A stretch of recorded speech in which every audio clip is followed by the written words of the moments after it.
Representative, I had filed an amendment for you, a helpful amendment to add congressional redistricting, which we discussed last time, and I just wanted to make sure to renew that discussion here now that we're debating the actual amendment.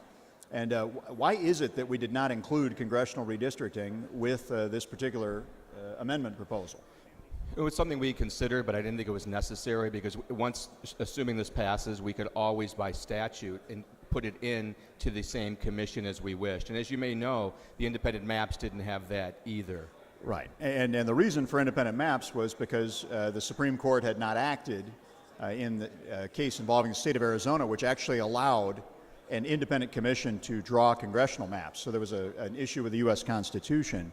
But again, I respectfully disagree, but again, just to be clear, for the purposes of our legislative intent, we fully intend that we can give to this independent commission the power to do the congressional redistricting. Yes, Okay. Absolutely. Now, Representative, who is the Senate sponsor of your amendment?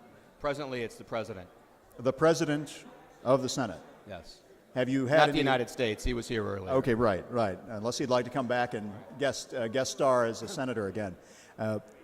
Have you had any assurances about what will happen to this amendment when it gets to the august upper chamber? We're still in discussions on that. I'm encouraging them to have this called, as clearly every one of the good government groups sees this as a superior one. And interestingly, just a moment ago, I received a text that the Mexican American Legal Defense and Educational Fund just sent a letter to my office in Woodstock that they support our bill over the independent maps proposal because it would better protect the interests of racial and language minorities covered under Section 2 of the Voting Rights Act. So I was very happy to receive that letter just a moment ago. And then to the bill, Mr. Speaker. The representative is correct. His measure is superior to that being proposed by the Independent Maps Group.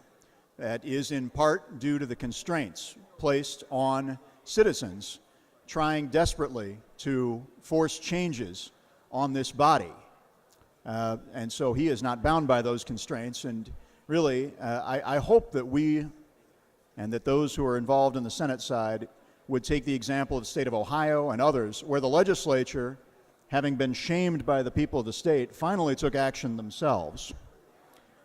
Because we're hearing a lot of promises of change and reform, but unfortunately the people of Illinois are like Charlie Brown, and the politicians who run this General Assembly continue to pull the football out from them every single time, promising wonderful change and reform. So with all that said, I do certainly support the amendment and urge an aye vote.